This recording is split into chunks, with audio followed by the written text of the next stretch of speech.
ये कहानी है शोहरत, धोखे और वफादारी की, जहाँ हर ताल के पीछे एक राज है और हर मुस्कुराहट के नीचे एक जख्म। आइए देखते हैं कि डेविड की दुनिया ने किस तरह इसके अपने ख्वाबों को दुश्मन बना दिया। दोस्तों, कहानी शुरू होती है डेविड किंग से, एक कामयाब बिजनेसमैन, एक विजनरी और स्टैक एंड हिट्स नामी म्यूजिक रिकॉर्ड कंपनी के फाउंडर। ये वो कंपनी है जिसने कई साल पहले हिट सॉन्ग्स दिए, मगर अब हालात कुछ बदल गए हैं। डेविड ने एक वक्त पर अपनी कंपनी के ज्यादातर शेयर्स बेच दिए थे, लेकिन अब वो इन्हें वापस खरीदना चाहता है क्योंकि वो अपनी लेगेसी खोना नहीं चाहता। एक शाम हम देखते हैं कि डेविड अपनी वाइफ पैम के साथ बैठा है। पैम कोई बड़ी खरीदारी करना चाह रही है, लेकिन डेविड इसे रोक देता है। वो कहता है, क्या तुम थोड़ा इंतजार नहीं कर सकती? पैम फौरन समझ जाती है डेविड के दिमाग में कुछ चल रहा है। डेविड का एक बेटा है, ट्रे किंग, एक यंग बास्केटबॉल प्लेयर जिसकी जिंदगी सिर्फ स्पोर्ट्स और म्यूजिक के गिर्द घूमती है। ट्रे अपने वालिद से पूछता है, डैड क्या आपने सिंगर सोला को सुना है? मैंने पहले भी जिक्र किया था ना उसका। डेविड मुस्कुराकर कहता है, क्या तुम चाहते हो मैं उसे इसलिए सुनूं क्योंकि वो अच्छा गाती है, या इसलिए कि तुम उसे पसंद करते हो? ट्रे हंसते हुए कहता है, दोनों। डेविड जवाब देता है, ठीक है मैं सुनूंगा। अगले मंजर में दोनों कोर्ट की तरफ जा रहे हैं, जहाँ ट्रे का दोस्त कायल बास्केटबॉल खेल रहा है। डेविड दरअसल कायल का गॉडफादर भी है, लेकिन खेल शुरू होने से पहले ही डेविड का फोन बजता है। वो ट्रे से कहता है, ऑफिस में कुछ अर्जेंट काम आ गया है, मैं कल तुम्हारा मैच देखने आऊंगा, और वो चला जाता है। बाहर उसका ड्राइवर और सबसे करीबी दोस्त पॉल इंतजार कर रहा है। पॉल सिर्फ ड्राइवर नहीं बल्कि एक वफादार राजदार भी है। वो डेविड को कुछ फाइल्स देता है और डेविड उससे पूछता है, टेल मी पॉल, मुझे क्या करना चाहिए? पॉल मुस्कुराकर कहता है, सर कभी कभी इस दुनिया में कुछ पाने के लिए आदमी को थोड़ा क्रेजी होना पड़ता है। डेविड कंपनी पहुंचता है जहां एक यंग सिंगर अपने गाने का ऑडिशन देने आई होती है, और सब जानते हैं म्यूजिक इंडस्ट्री में कहा जाता है डेविड किंग के पास सबसे बेहतरीन ईयर्स हैं। वो हर हिट को पहचान लेता है। उसी शाम वो अपने बिजनेस पार्टनर पैट्रिक से मुलाकात करता है। पैट्रिक बताता है कि स्टैक एंड हिट्स को एक बड़ी company Straw Dog Enterprises buy करने वाली है, लेकिन डेविड इस डील से खुश नहीं। वो कहता है, ये लोग एआई जनरेटेड म्यूजिक पर यकीन रखते हैं और मशीन कभी रियल सोल क्रिएट नहीं कर सकती। म्यूजिक में रूह चाहिए, एल्गोरिदम नहीं। मगर ये डील इतनी बड़ी थी कि फॉर्चून मेकिंग अपॉर्चुनिटी लग रही थी। डेविड सोचता है, अगर मैं पैट्रिक के शेयर्स खरीद लूं तो मैं मेजॉरिटी कंट्रोल ले सकता हूँ और डील रोक सकता हूँ। पैट्रिक आखिरकार मान जाता है और उसी लम्हे से डेविड अपनी हर चीज बेचना शुरू कर देता है। अपने एसेट्स, स्टॉक्स, हत्ता के पेंट हाउस पर लोन तक लेने का फैसला कर लेता है। जब वो अपनी वाइफ पैम को बताता है, पैम शॉक्ड रह जाती है। वो कहती है, तुम सब कुछ क्यों बदल रहे हो? पैसा कहाँ से आएगा? डेविड कामली कहता, मैंने हमेशा रिस्क लेकर ही कुछ पाया है पैम, और ये भी एक बड़ा रिस्क है। मगर अभी वो रिस्क शुरू ही हुआ था कि अचानक फोन बजता है। दूसरी तरफ एक दहशतनाक आवाज, किसी ने उनके बेटे ट्रे को किडनैप कर लिया था। डेविड फौरन पॉल को बुलाता है। पुलिस नोटिफाई की जाती है। चंद ही मिनटों में पूरी पुलिस टीम उनके घर पहुंच जाती है। अफसर पूछते हैं किडनैपर्स ने क्या डिमांड की है। डेविड जवाब देता है, $17.5 मिलियन, 1000 स्विस फ्रैंक नोट्स में। पैम और डेविड दोनों किसी भी कीमत पर अपना बेटा वापस चाहते हैं। पुलिस ट्रे की तस्वीर रियल टाइम क्राइम सेंटर को भेज देती है और सिटी वाइड अलर्ट जारी हो जाता है। डिटेक्टिव पॉल के नाम से अलग कहता है कि आमतौर पर ऐसे केसेस में फैमिली के अंदर से ही कोई शामिल होता है।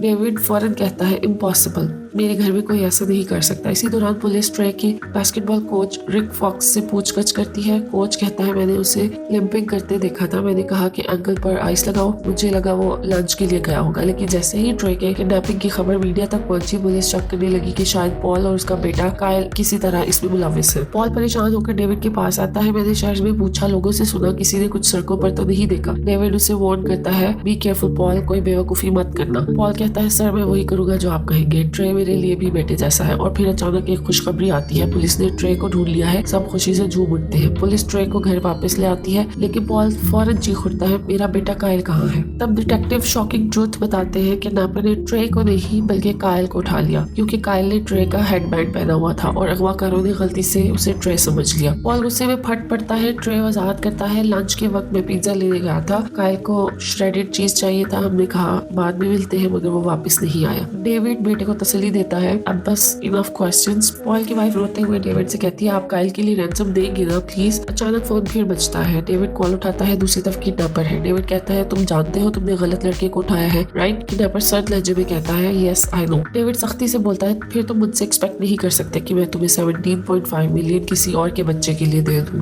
किडनैपर धमकी देता है, तो फिर किसी और का खून तुम्हारे हाथों पर होगा। डेविड कहता है, सुनो मैं तुम्हारी मदद कर सकता हूँ, लड़के को जाने दो, मैं ये यकीनी बना दूंगा कि तुम्हें कुछ नहीं होगा, लेकिन लेकिन दूसरी तरफ से एक ठंडी बेरहम आवाज आती है, नो डील। अगवाकार हुक्म देता है कि तमाम रकम जॉर्डन ब्रांड बैग में डालो और तैयार रखो, कल सुबह मैं तुम्हें ड्रॉप लोकेशन बताऊंगा। कॉल एक बर्नर फोन से की गई थी, इसलिए पुलिस ट्रेस नहीं कर सकती थी। अब डिटेक्टिव सोच में पड़ गए कि किडनैपर ने खास तौर पर स्विस फ्रैंक नोट्स ही क्यों मांगे। एक ऑफिसर समझाता है, sir Swiss franc light weight है, 1000 फ्रैंक नोट्स में 17.5 मिलियन का वजन सिर्फ 35 पाउंड बनता है, लेकिन अगर ये यूएस डॉलर्स में हो तो पूरे 385 पाउंड बनता है। इतना वजन कोई ड्रॉप पॉइंट तक ले जा ही नहीं सकता। इधर पॉल गुस्से से भरा हुआ डेविड के पास आता है। वो चीखता है, अगर तुम पे नहीं करोगे तो मैं खुद उस किडनैपर को मार डालूंगा। मुझे पैसे दे दो और उसे लोन समझ लो, मैं वापस कर दूंगा। डेविड थोड़ा खामोश होकर देखता है, फिर धीरे से कहता है, पॉल तुमने अपनी जिंदगी में इतना पैसा कभी नहीं देखा। पॉल फौरन पलट कर कहता है, लेकिन तुम यही रकम एक डील बचाने के लिए देने वाले थे, तो काइल के लिए क्यों नहीं। अब फिजा में टेंशन बढ़ जाती है। पॉल जानता था कि डेविड ने स्टैकिंग हिट्स के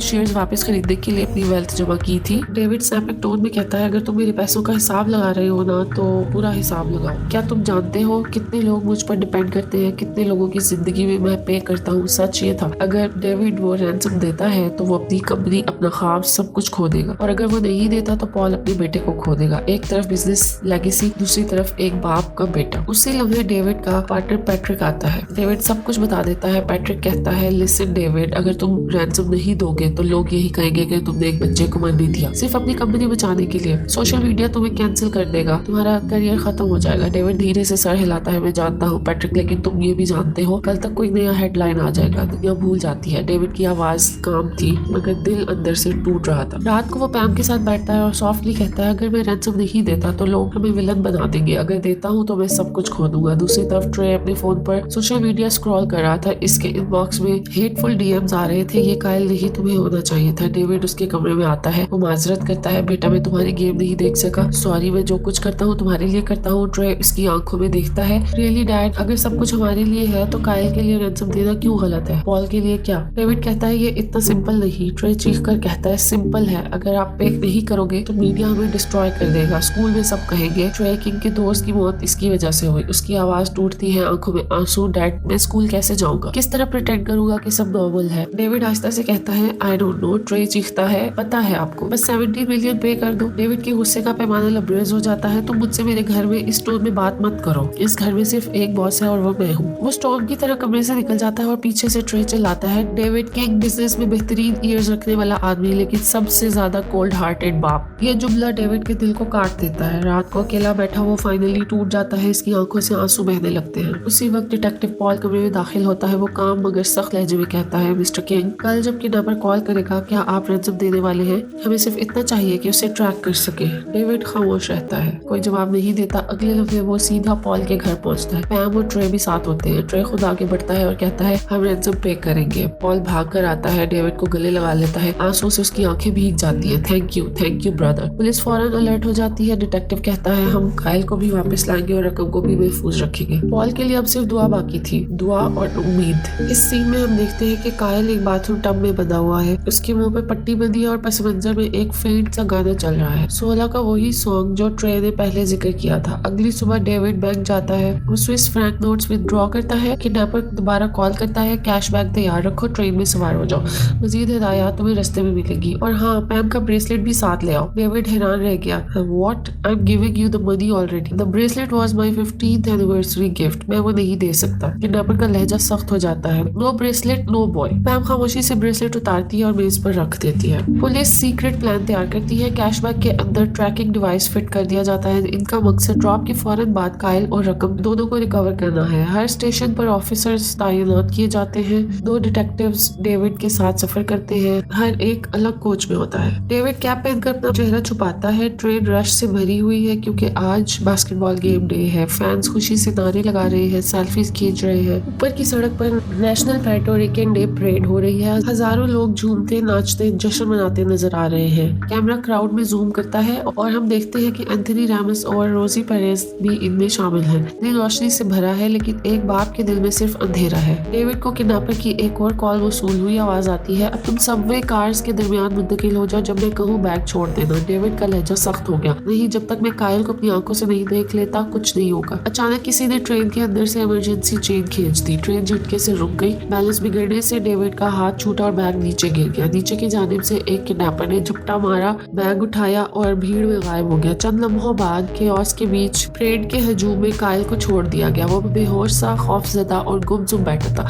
पुलिस GPS के जरिए बैग को ट्रैक करने की कोशिश करती रही, मगर परेड की भीड़, शोर और हरकत ने सब कुछ बिगाड़ दिया। किडनैपर ने चालाकी दिखाई, बैग एक हाथ से दूसरे फिर तीसरे में गुजरता गया। कुछ ही देर में सिग्नल मुकम्मल तौर पर कट गया। जब पुलिस ने आखिरकार एक शख्स को रोका जो वो बैग उठाए हुए था, वहाँ मौजूद सबकी नजर उस पर जम गई। बैग खोला गया और अंदर से टैम्पल बॉक्सेस निकले। अगवाकारों ने सबको मुकम्मल तौर पर बेवकूफ बना दिया था। इसी दौरान कायल एक स्विंग पर बैठा पाया गया, चेहरे पर खौफ मगर जिंदा। सोशल मीडिया पर डेविड किंग रातों रात हीरो बन गया। हर तरफ इसका नाम था, the father who fought back. Hospital में डिटेक्टिव्स ने कायल से पूछताछ शुरू की। बताओ बेटा, कहाँ रखा गया था? तुम्हें कोई आवाज, कोई खुशबू, कोई निशानी याद है? कायल ने आंखें बंद की। ना कोई बू, ना कोई आवाज, बस एक गाना चल रहा था जिसे मैंने पहले कभी नहीं सुना था। कुछ इस तरह, back up, keep it front to the back. Police एक दूसरे को देखती है, बेकार मालूमात कुछ भी मददगार नहीं। कायल ने नरमी से कहा, can we take a break? लेकिन डिटेक्टिव ने सख्ती से कहा, नहीं, कोशिश करते रहो। ये सुनकर पॉल फट पड़ा। जब ट्रे थक गया था तो तुमने उसे आराम दिया था। मेरे बेटे के साथ ऐसा क्यों नहीं? कमरे में चीखों पुकार मच गई। ऑफिसर्स और पॉल में तल्ख कलामी हुई और बिलाखिर सब तूफान की तरह कमरा छोड़कर निकल गए। दूसरी तरफ डेविड के ऑफिस में गैबी नामी पार्टनर आया। सीधे लहजे में बोला,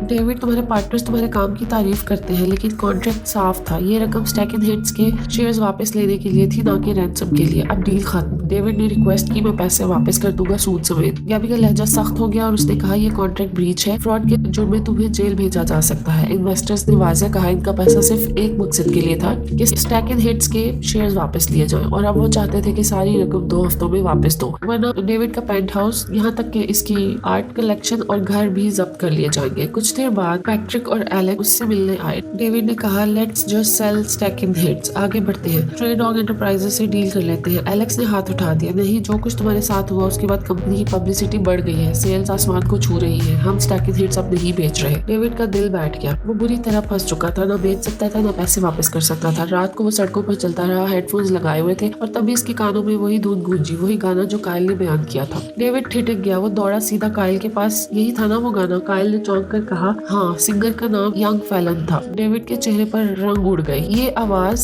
किडनैपर की आवाज जैसी ही थी। जब उसने पुलिस को बताया वो हंस पड़े। कोइंसिडेंस है मिस्टर किंग। मगर पॉल खामोश न रहा। मैंने इसे पहले देखा है, यही लड़का डेविड से मिलने आया था। पॉल ने अपने जराये से इस रैपर पर खोज लगाई। पुलिस ने रोका, हमें पहले वेरीफाई करने दो। मगर पॉल ने सुनना बंद कर दिया। फॉरगेट द कॉप्स, इसने कहा। अपने कॉन्टेक्ट्स के जरिए पॉल ने रैपर के बारे में पूरी मालूमात हासिल कर ली। डेविड और पॉल दोनों उसके घर की तरफ रवाना हुए। पॉल के हाथ में गन थी। घर के अंदर दाखिल हुए तो एक औरत और छोटा बच्चा नजर आए। औरत ने फौरन डेविड को पहचान लिया। ओह माय गॉड, मेरा शौहर आपका सबसे बड़ा फैन है, हत्ता कि उसने हमारे बेटे का नाम भी आपके नाम पे रखा है। और पिछले 2 हफ्तों से यंग फैलन अपने स्टूडियो में ही रह रहा था। उसके दिल में अब भी ये यकीन बैठा था कि डेविड किंग एक दिन खुद आकर उसे दरियाफ्त करेगा, उसका गाना सुनेगा और उसे मौका देगा। जब डेविड उसकी बीवी से मिला तो उसे नरमी से कहा, मैं चाहता हूँ आपके शौहर को स्टूडियो में सरप्राइज दूं, बस उसका पता बता दो। उसी लम्हे डेविड की नजर एक चीज पर जा टिकी। औरत की कलाई में पैम का ब्रेसलेट चमक रहा था। डेविड की सांस रुक गई। उसने आहिस्ता से पूछा, ये कहाँ से आया? औरत ने बेफिक्री से जवाब दिया, ओह, मेरा शौहर कहता है रेप्लिका है। डेविड समझ चुका था, अब कोई शक नहीं रहा, यंग फैलन ही अगवा के पीछे था। वो तेजी से बाहर निकला और पॉल से कहा, मुझे गन दो। पॉल ने सर हिलाया, मैं अपने लिए एक और लाया था, ये लो। डेविड ने गन ली, मैं अकेला जाऊंगा। वो रात के अंधेरे में यंग फैलन स्टूडियो की तरफ चल पड़ा। बाहर एक कुत्ता बंधा हुआ था जो भौंकने लगा। डेविड ने एहतियात से कदम बढ़ाए, शोर से बचते हुए अंदर दाखिल हुआ। अंदर यंग फैलन एक दूसरे शख्स के साथ ट्रैक रिकॉर्ड कर रहा था। डेविड ने बंदूक निकाली और उससे कहा कि तुम बाहर निकलो। दूसरा आदमी खौफजदा होकर भाग गया। अब सिर्फ 2 लोग थे, यंग फैलन और डेविड किंग। डेविड ने बंदूक नीचे की, तुम्हें सलाहियत है बच्चे, लेकिन किसने तुम्हें सिखाया कि शोहरत हासिल करने के लिए जुर्म करो? यंग फैलन हंसा, वही तुमने ही दिखाया कि फेम सब कुछ है। बस तुम तक पहुंचने के लिए मुझे ये सब करना पड़ा। कमरे में टेंशन बढ़ गई, जैसे कोई फ्री स्टाइल बैटल हो। अल्फाज, गुस्सा, एहसासात एक दूसरे पर बरस रहे थे। डेविड चीखा, मुझे बताओ मेरा पैसा कहाँ है? फिर आहिस्ता से बोला, मैंने तुम्हें एक मौका दिया,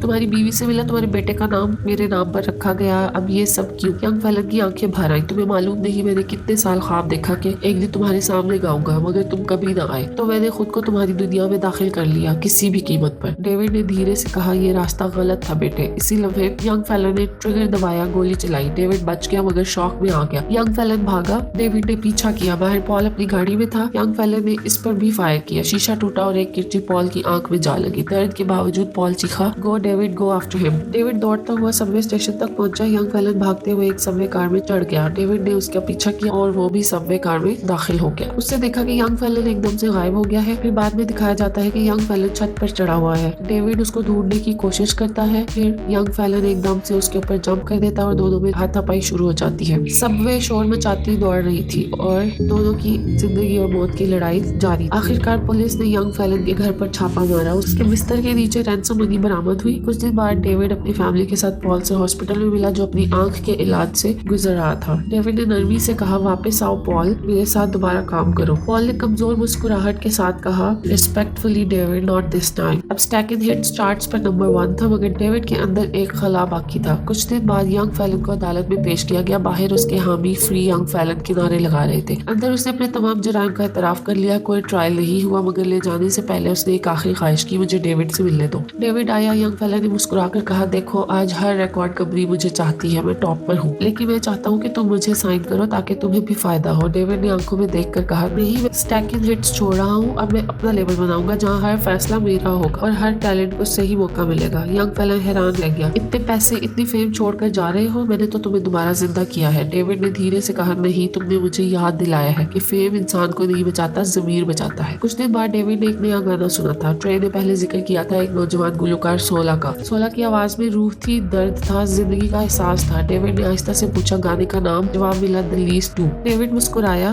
बस यही है, यही वो आगाज है जिसका मैं मुंतजिर था। और इसी लम्हे डेविड किंग ने अपने नए सफर की बुनियाद रखी, जहाँ फेम नहीं, फन असल मंजिल थी। यूं कहानी अपने इख्तिताम को पहुंची, जहाँ शोहरत, दौलत और जुर्म के बीच डेविड ने अपनी राह खुद चुनी। कभी कभी कामयाबी की कीमत सिर्फ पैसा नहीं होती, बल्कि सुकून दिल, मोहब्बत और इंसानियत होती है। और डेविड ने आखिरकार ये समझ लिया कि असल मौसीकी वो नहीं जो दुनिया सुनती है, बल्कि वो है जो रूह के अंदर बचती है। अगर आपको ये कहानी पसंद आई हो तो वीडियो को लाइक, शेयर और चैनल को सब्सक्राइब जरूर कर लीजिए।